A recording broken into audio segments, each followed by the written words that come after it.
మిట్ట నరసయ్య గారు, నరసయ్య గౌడ్ గారు, చెప్పండి.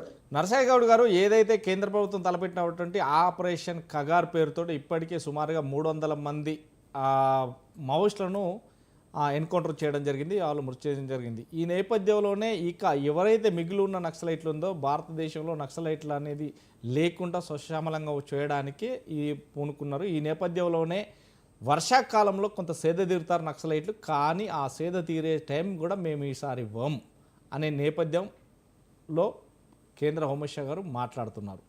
అమిత్ షా మాటలపైన ఇప్పటికే ఒక భయాందోళన నెలకొంది. మావోయిస్టులు చాలా వరకు కూడా లొంగిపోవడం జరిగింది. అదే ఛత్తీస్గఢ్ రాష్ట్రంలో కావచ్చు, మహారాష్ట్రలో కావచ్చు, లేదంటే తెలంగాణలో కావచ్చు, ఈ రకంగా లొంగిపోవడం జరుగుతుంది. కానీ ఏదైనా పంతాలకు పోకుండా వారు లొంగిపోతామని చెప్పినా కానీ కేంద్ర ప్రభుత్వం సానుకూలంగా స్పందించట్లేదు, చర్చలకు పిలవట్లేదు అనేది ఆరోపిస్తారు. దానిపైన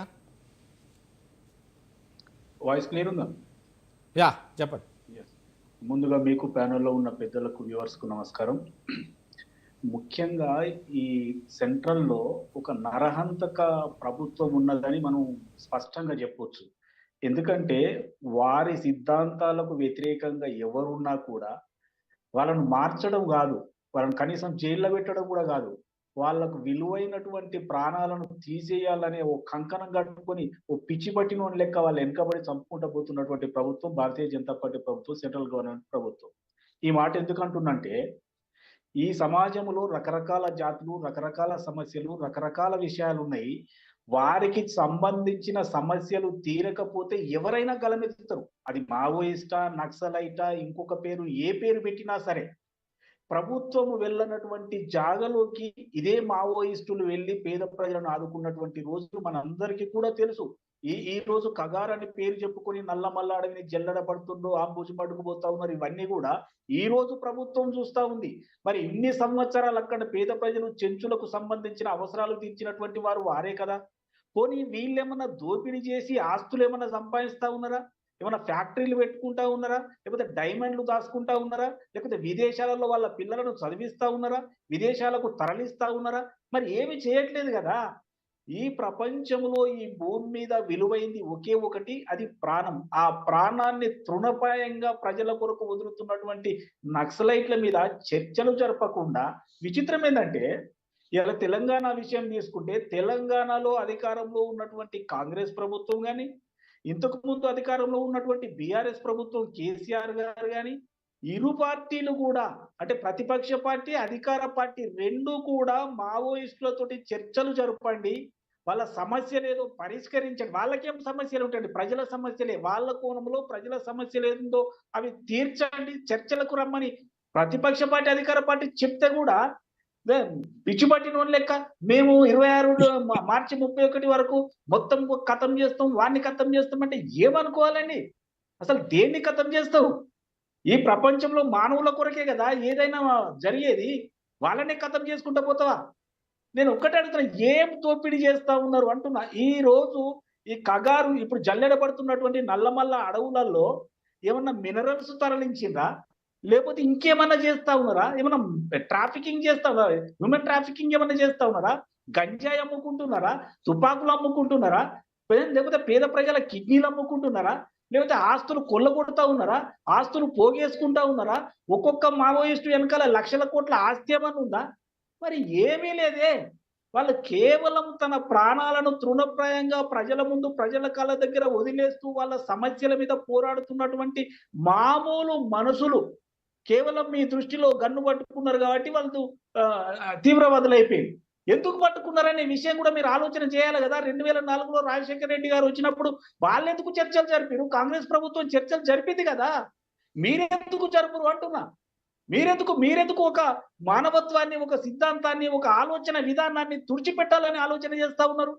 ఇప్పుడు భారతీయ జనతా పార్టీకి కూడా ఒక ఆలోచన విధానం ఉంది కదా. మరి అలాంటప్పుడు వేరే వాళ్ళు కూడా ఈ ఆలోచన చేయొచ్చు కదా.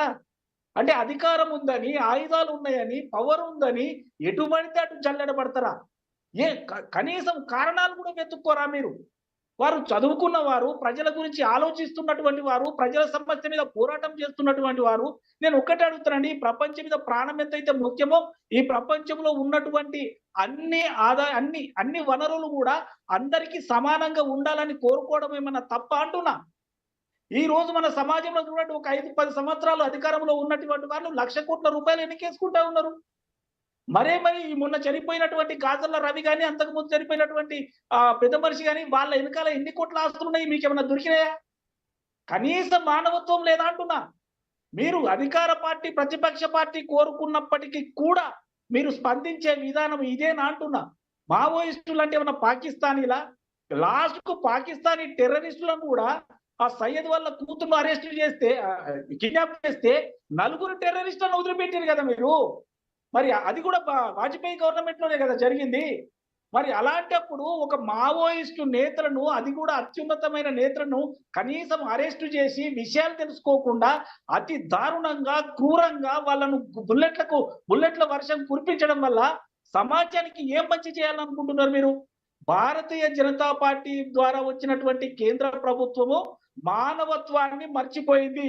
వాళ్ళ సిద్ధాంతంలో ఏకాత్మత, మానవతావాదము అంటే మనుషులందరూ సమానమే, అందరికీ సమాన అవకాశాలు ఉండాలంటే, సమాన అవకాశాలకు పోరాడుతున్నటువంటి ఈ మావోయిస్టులను అరెస్టు చేయండి మీరు అడగండి, చర్చలకు పిలువండి.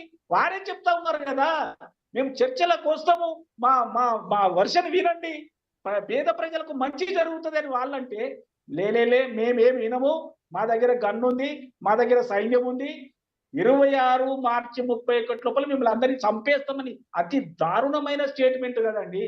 కనీసం ప్రభుత్వంలో ఉన్నటువంటి, ఈ పార్టీలో ఉన్నటువంటి మోడీ గారు గాని, లేకపోతే ఈ హోం మంత్రి గారు గాని మాట్లాడే మాటలు సభ్య సమాజం ఏవగించుకునే విధంగా ఉన్నాయి. మొన్న అత్యున్నత స్థానంలో ఉన్నటువంటి వారు చనిపోతే వీళ్ళు ఎలా స్పందిస్తారండి? ఏదో సంతోషంగా స్టేట్మెంట్లు ఇస్తూ పిప్పర్మెంట్లు పంచుకున్నట్టు మాట్లాడుతా ఉన్నారు. కాబట్టి నేను ఒకటే అంటున్నా, పేద ప్రజల పక్షాన వాళ్ళు మాట్లాడుతా ఉన్నారు, వాళ్ళు కొట్లాడుతా ఉన్నారు. ప్రభుత్వము కానీ, మిగతా ఫోర్సెస్ కానీ పోనటువంటి దూరాలలో, కొండలలో, కోనలలో వెళ్ళి వాళ్ళను మంచి చేయాలని కోరుకుంటున్నటువంటి మానవతా మూర్తులు లెక్క పనిచేస్తున్నటువంటి వారిని అన్యాయంగా ఒక కగార్ అనే పేరుతోటి నీచంగా వాళ్ళను నరుక్కుంటా పోతే ఏ మాత్రం సమంజసమని నేను అడుగుతా ఉన్నా. కాబట్టి ప్రభుత్వం అంటే మీకేం రాజరికం కాదు. మీరు 5 సంవత్సరాల కొరకు మీకు ఓటేసిండ్రు. 5 సంవత్సరాల్లో మీరు ఏం చేస్తారో చూసి మీకు శిక్షించే అధికారం కూడా ప్రజలకుంది. ప్రజలలో నుంచి వచ్చినోళ్ళే మావోయిస్టులు, ప్రజల కొరకు పాటుపడుతున్నోళ్ళే వాళ్ళు అని కాంగ్రెస్ ప్రభుత్వం అంటుంది, బీఆర్ఎస్ ప్రతిపక్ష హోదాలో అంటున్నది. అందరూ పౌర సమాజం కూడా కోరుకుంటా ఉంది, పౌర హక్కుల నేతలు కూడా కోరుకుంటా ఉన్నారు. మరి ఇంతమంది ఈ సమాజంలో నుంచి వాయిస్ వినిపిస్తా ఉంటే, వద్దు వాళ్ళతో చర్చలు జరపండి అని మొత్తుకుంటా ఉంటే మీకేం పట్టిందండి? ఒకటే నరుక్కుంటా పోతా ఉన్నారు. ఇప్పటికైనా నేను ఒకటే కోరుతాను, ఒకటే డిమాండ్ చేస్తా ఉన్నా ఇలా కాంగ్రెస్ పార్టీ నుండి, మీరు ఇప్పటికైనా మీరు చర్చలకు వాళ్ళను పిలిచి వాళ్ళ ఎజెండా ఏంటి, పేద ప్రజలకు వాళ్ళు ఏం చేయాలనుకుంటున్నారు, మీరు చేయలేని ఎజెండా వాళ్ళ దగ్గర ఉంటది కాబట్టి వాళ్ళని చర్చలకు పిలవమని మేము కోరుతా ఉన్నాం కాంగ్రెస్ పార్టీ నుండి. మీరు అడగండి, చెప్తారు, వింటారు, ప్రజలు కూడా వింటారు. వాళ్ళు ఏం చెప్పదలుచుకున్నారో వాళ్ళు రైతా రాంగా ప్రజలు కూడా నిర్ణయిస్తారు కదా.